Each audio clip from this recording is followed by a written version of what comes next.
Okay, so let's talk about this little sucker here.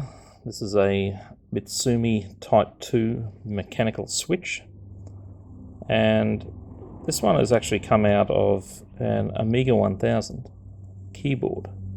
The keyboard that I had for the Amiga 1000 had about 3 working keys on it. The rest weren't working whatsoever. So basically what I had to do was pull it apart to clean out all of these. In order to do that, I had to desolder every key from the keyboard. You can see how trash that metal is there, rust. So yeah, desolder, take out every single key. That's the metal is separate, so I can get this fully cleaned up. Must probably get it sandblasted and then sealed. But in the meantime, I've got all of these keys that need to be cleaned.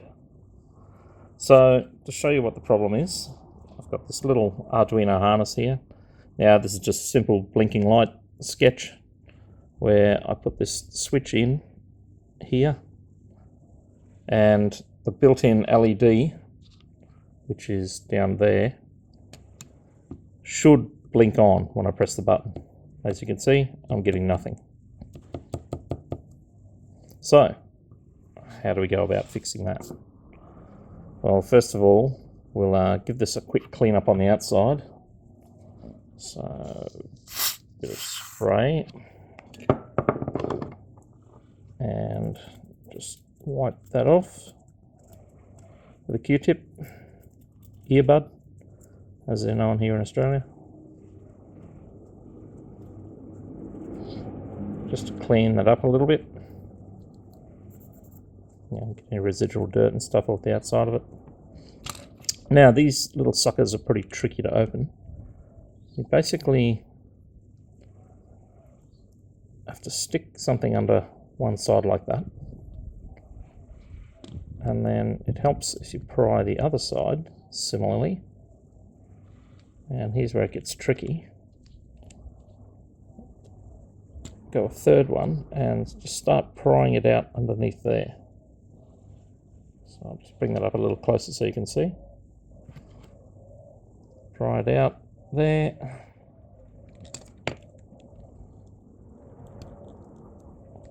And work your way around, prying further and further. Try not to damage the plastic.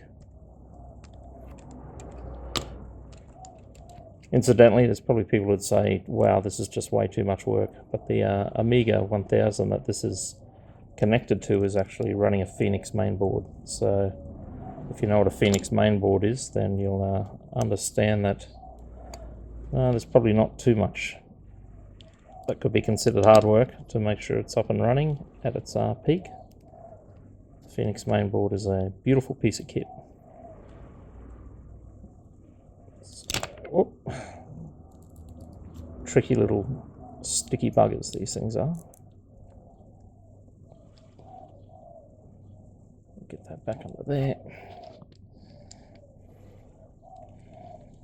Now that we've got that extra leverage there, we're sort of equidistant the whole way out, the whole way around. So what I should be able to do is just pull that apart. Okay, so there's a few components to these switches. That's your top case, your top shell there. Here's your plunger. The way these work is they've actually got a suspension spring underneath, suspended spring there.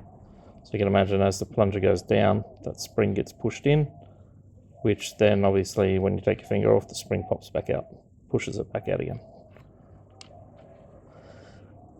Bottom shell, and here's the actual switch leaf assembly. It's a bit beaten up. Try to get that up for a better view. Now, purely from a mechanical perspective, what happens is that the plunger comes down and pushes these leaves here down. So there's two little springs there, pushes those down. And you'll see that there's a little dimple in the steel. Now that dimple on the back, I can actually take this off.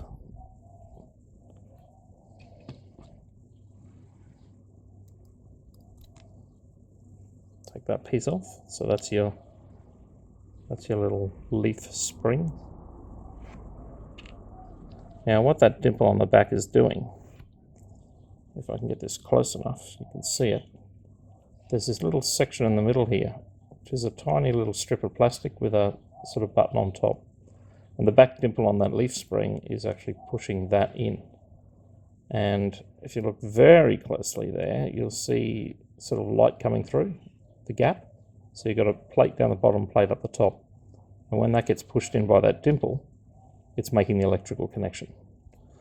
So, the first thing we'll do, we'll pull out the trusty circuit cleaner, give it a bit of a spray in there, a bit of a spray on the back. Go for one of our Q-tips, just give it a clean, like so. Clean the back.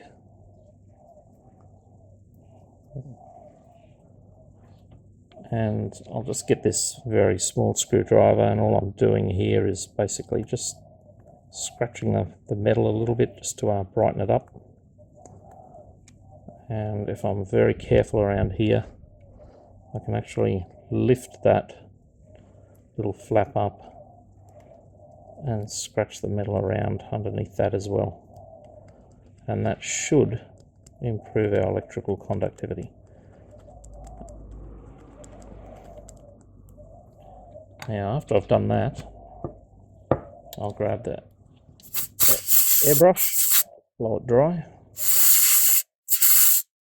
Make sure there's no liquid in there. And we'll see how we're going with our connectivity now. So, back to our assembly here. Stick that on. And I'll just use one of these screwdrivers to push that little trigger.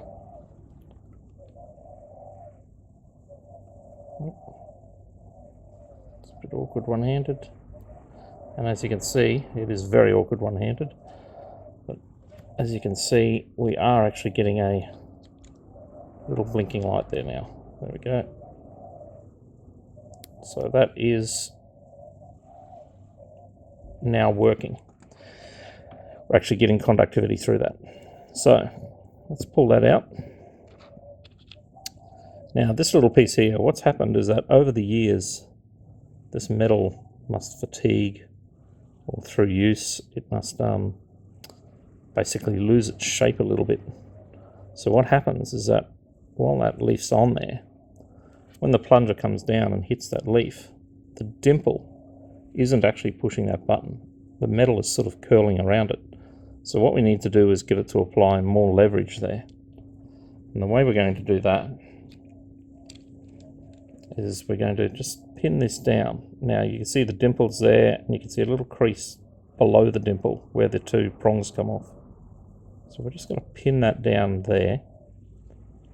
And we're going to use this one. I'm just going to bend these up slightly. And what that will do is, from a mechanical perspective, is it'll just give the plunger a little bit more leverage to push that dimple back into the underlying button. Okay, so we've got that there. So now we'll go back to this stage of reassembly.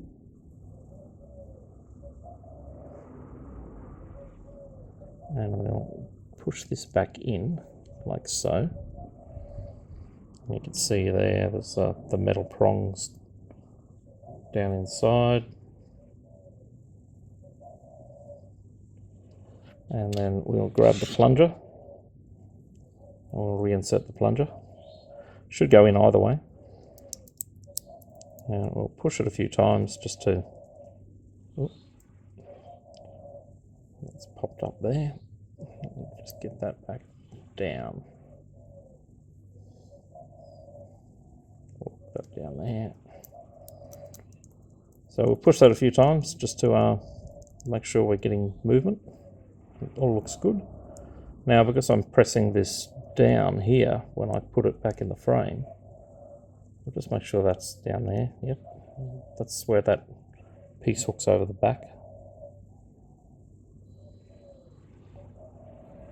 Okay. Now, when we push this down here, whoop, it's popped up at the back. Down you go.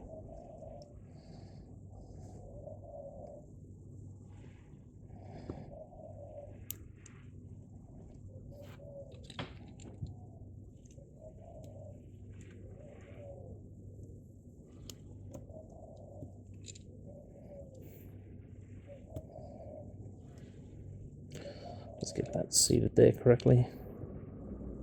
I think that's correct.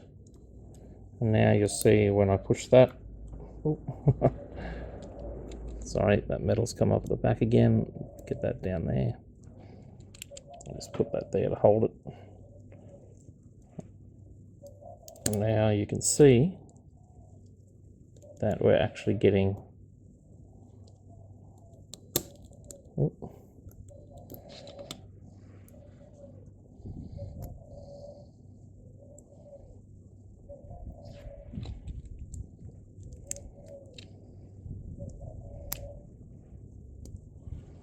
I'm a bit stuck here. Oh, there we go. Sorry, that piece that I took off the back, if you don't get it to sit correctly, it gives you all sorts of grief. During this phase of the testing, at least. It's not a problem once the outer shell goes on. We put it in there, we saw that it was working. Let me just get the outer shell on because that's just going to make it behave itself. Now, we push that in there. Oop. And you'll see immediately that light comes on because I was pushing it in with that button in. And now when I press that button, that particular button is now working again.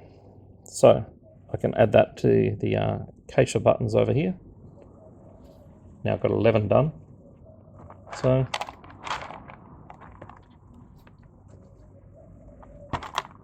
only this many, 80 more to go.